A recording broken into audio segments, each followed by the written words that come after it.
Presento un saludo cordial para nuestro docente Juan David Londoño Martínez, al igual que para cada uno de los compañeros que hacen parte de este sendero académico, en especial a mi contertulio en el presente video podcast, Antonio José Oviedo Acosta. Siguiendo los lineamientos de la actividad 1 del curso Análisis Político y Política Comparada, hemos tomado como referente para nuestro análisis un fenómeno político que tiene injerencia directa en la elección de la persona que habrá de orientar los destinos de Colombia durante el próximo cuatrenio. Este fenómeno como tal está representado en el ascenso vertiginoso de las coaliciones políticas entre partidos diferentes y en el contexto actual hasta de divergentes posturas ideológicas que, sumado a la pululación de personerías jurídicas express, han contribuido para debilitar la democracia colombiana. Hay que manifestar que la Constitución Política de Colombia de 1991 trajo,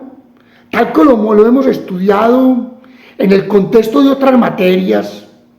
propias del pregrado, la abolición del bipartidismo representado por los partidos liberal y conservador, al punto que hoy en Colombia tenemos una cifra que supera los más de 30 partidos políticos,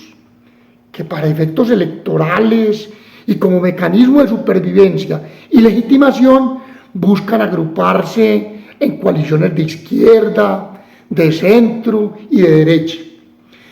De este hecho notorio surgen dos preguntas relevantes.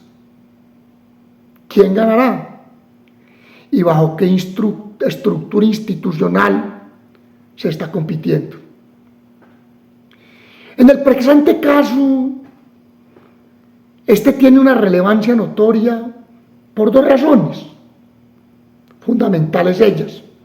Primera, se evidencia el desmantelamiento del bipartidismo, a tal punto que hoy el liberalismo y el conservatismo, de antaño los dos partidos en confrontación por el poder político, no cuentan con candidatos propios y de hecho sus directivos están jugando en la misma cancha de la candidata Paloma Valencia, que representa un partido relativamente joven, el Centro Democrático. Este tipo de coaliciones altera la gobernabilidad. En segundo lugar, la proliferación de partidos, la feria de avales para candidatos y la falta de responsabilidad en la selección de estos confunde al elector. Visualizar este caso con perspectiva crítica nos permite colegir si nuestras instituciones están contribuyendo al fortalecimiento de la democracia o en opuesta posición asistimos al carrusel de los avales que prostituyen la política.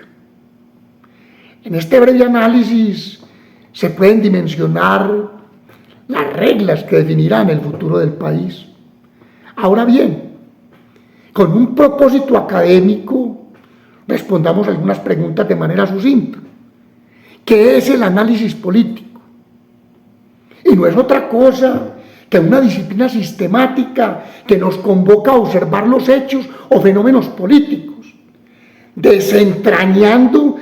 causas, sus dimensiones sociales y los efectos que aparejan. Caminar por los senderos del análisis político es hacer una abstracción de las causas que generan el comportamiento de las instituciones y los individuos en el marco de la cultura política, la legalidad y las estructuras socioeconómicas. Siguiendo esta estructura discursiva de manera ética y académica, hagamos un comparativo entre el análisis político versus la opinión. Esta última, es decir, la opinión, nace de ese fuero interno de la persona, que se construye desde sus propias vivencias, creencias o formación, para explicarlo mejor es un juicio de valor subjetivo, como por ejemplo un me gusta, me parece, me identifico, me satisface. El análisis político, por el contrario, tiene su fundamento fáctico en las evidencias, las teorías, pero sobre todo en la postura neutral a la hora de desentrañar un suceso o acontecimiento, mientras la opinión busca convencer, en veces con argumentos de poder, el análisis busca explicar desde la neutralidad en procura de que sus sesgos no afecten el resultado del análisis. Prosiguiendo con la presente actividad, aprestémonos a identificar una tríada de conceptos que hacen parte integral de nuestro caso en cuestión. Ellas son los actores del caso llamado ejemplo, están constituidos por los diferentes candidatos, los partidos políticos con sus diversos matices, los llamados de garaje, las casas políticas regionales y a su vez los organismos de administración y control electoral, como la Registraduría Nacional del Estado Civil y el Consejo Nacional Electoral. En este ejercicio coexisten unas relaciones de poder y hay que ser enfático en ello. Mientras los políticos avalan a cualquier candidato, los partidos políticos avalan a cualquier candidato, sin importar su procedencia, solo con el propósito de conservar los umbrales que les permitan seguir conservando sus personerías jurídicas. Los candidatos requieren de un aval como plataforma para sus aspiraciones, muchas veces sin que se tenga identidad ideológica para sus aspiraciones. Así, será una especie de mutualismo entre el partido que da el aval para conservar sus umbrales y la persona que recibe el aval sin identidad ideológica con ese partido, pero que requiere el aval como estructura para poder tener la posibilidad de llegar al ejercicio del poder. Por eso es común ver a un candidato militar hace 12 años, digas en el Partido Conservador, hace 8 años en el Partido de la U, hace 4 años en el Partido Liberal y hoy en una coalición multipartidista. Se denota un interés en juego, consistente en el acceso a la participación del presupuesto público, destinado a la reposición de votos y la búsqueda de componendas burocráticas que les permitan a los representantes de los partidos mantenerse en el poder y conseguir saciar sus apetitos personales, utilizando como argumento baladí, fútil, llámelo como lo quieran llamar, la supuesta unión para salvar el país y la democracia. Esto bajo el andamiaje de que los electores están cansados y aburridos de ese tipo de discursos. Con satisfacción me permito invitar al compañero Antonio Oviedo para que nos ilustre con su aquilatado conocimiento en relación con los restantes temas que integran la presente actividad. Muchas gracias. Bueno, después de haber escuchado a Jaime y siguiendo el orden de ideas del podcast, todo este proceso de las coaliciones de partidos que se está viendo hoy como proceso o problemática en Colombia, que es lo que estamos analizando, se selecciona la teoría de la elección racional,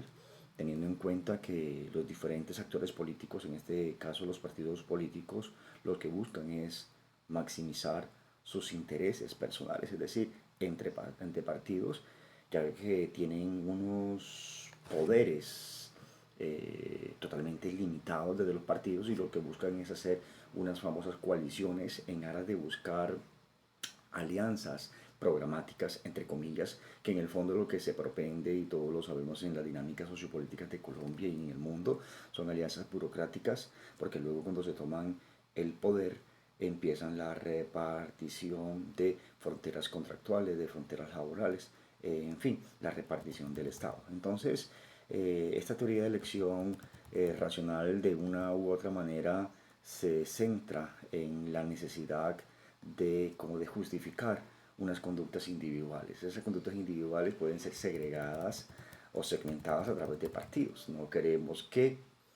este partido o que este candidato llegue al poder, por lo cual nosotros nos vamos a asociar, a hacer coaliciones con estos otros partidos que no hacen parte de nuestro color político, ideología, pero no importa, porque tenemos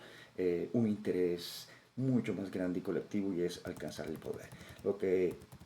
se ha entendido a través de esta teoría es que lo que se busca es alcanzar una interacción de partes individuales, en este sentido de los partidos, en aras de poder alcanzar un proceso de interacción con las partes mucho más grandes, es decir, acumular un poco más de poder electoral a fin de poder llegar al poder a través de las urnas. En este orden de ideas, en este problema que estamos planteando, que Jaime planteó muy detalladamente, lo que pretende uno, el candidato Cepeda, es con unas coaliciones que Abelardo de la Espriella y Paloma Valencia no lleguen al poder, es decir, que la derecha no llegue al poder. Pero en este orden de ideas, la derecha también, de Paloma, está asociada con una serie de partidos también de ideologías de derecha que se unen en función de alcanzar algo mucho más grande para que el candidato de la izquierda no llegue al poder. Entonces, de una u otra manera, aquí podemos encontrar de forma muy visible la teoría de la elección racional. Bueno, asimismo encontramos que la aplicación del enfoque que manejamos con este caso es un enfoque netamente hermenéutico, ya que propende y pretende interpretar una serie de acciones desde lo cultural, lo social y sobre todo lo político, en esa toma de decisiones que se hace, de la forma de cómo se organizan estos partidos políticos en función de alcanzar una, digamos que una decisión final, que es alcanzar el poder. Es así como lo hermenéutico aterriza aquí para interpretar, hacer una lectura exhaustiva, ver unos significados, unos signos de comportamientos, de decisiones que toman esas coaliciones, estos partidos, en la panorámica de las dinámicas sociopolíticas. Asimismo, esto se va a relacionar con un micromolde que está asociado a la elección racional, ya que se propende que esas decisiones que están tomadas desde las coaliciones para alcanzar el poder, sin importar con quién se van a asociar, aquí lo importante es alcanzar el poder, esa decisión está arraigada a una elección racional donde se establece una panorámica de esa toma de decisiones desde el punto de vista de la decisión. Es decir, aquí lo que se tiene en cuenta es que la idea es centrarla entonces en que estos individuos tomen las decisiones que maximizan la utilidad de lo personal, pero con un sofisma o con un objetivo al final de que se va a alcanzar es un interés totalmente colectivo. Por eso esta toma de decisiones se toman desde el punto de vista racional. Las instituciones o actores que influyen aquí son importantes porque también se toman elementos desde las instituciones meramente democráticas para legitimar, y los actores son esos partidos de coaliciones que comparten la misma ideología de Estado o de más bien de partido eh, ideológicamente hablando. En ese orden de ideas, la lógica de los actores es estar en función de una narrativa y un discurso igual de todos. Un ejemplo, la coalición que está haciendo Cepeda, todos tienen que hablar de justicia social, democratización, no privatización, la lógica de los actores que manejan la derecha, en este caso con Paloma, que hay una coalición, la toma de decisiones está en el respeto del Estado de Derecho, en la inversión extranjera, en la seguridad nacional, entre otras cosas. Hay entonces esa lógica que siguen esos actores es importante para poder legitimar esas narrativas y poder alcanzar el poder a través de la carga electoral que pueden tener ciertos afiliados o no afiliados a los partidos que se sienten identificados con la narrativa del discurso. Asimismo, entonces, ya para finalizar, llegamos a la parte del espectro de conclusiones que es muy importante a la hora de hacer este podcast, de analizarlo, porque es un fenómeno muy repetitivo en Colombia, sobre todo ahora en este mundo de polarización política que estamos experimentando en la panorámica colombiana entre derecha y izquierda desde hace ya una década aproximadamente, entre el petrismo y el uribismo, con sus diferentes actores, con sus diferentes partidos de coaliciones, con sus diferentes narrativas. Entonces, lo que se comprende mejor del fenómeno político es que Colombia está dividida de una u otra forma, está dividida desde el punto de vista político, y eso es lo que de una u otra manera está trayendo que cierta nuevos fenómenos de violencia bipartidista, ya no entre un partido específico y otro, sí, pues se puede entender entre pacto histórico y centro democrático, pero sobre todo más alineado entre derecha e izquierda, con esos discursos y narrativas y con una comunicación política totalmente burda, muy poco profesional y ética, aterrizada en la comprensión de atraer un poco más electorados, y que no se ve en esas narrativas de ese fenómeno político la idea de poder transformar, de apostarle al impacto y al cambio social desde la esfera de los territorios. Entonces, ¿qué limitaciones tuvo este análisis? Pensaría que en algún momento los datos, es importante datearnos desde el punto de vista cuantitativo, de datos estadísticos, para saber y hablar no solamente desde la especulación, en algunos momentos desde la doxa del análisis, que es importante, desde lo cualitativo, que no es malo, pero que en algún momento le hace falta ese sustrato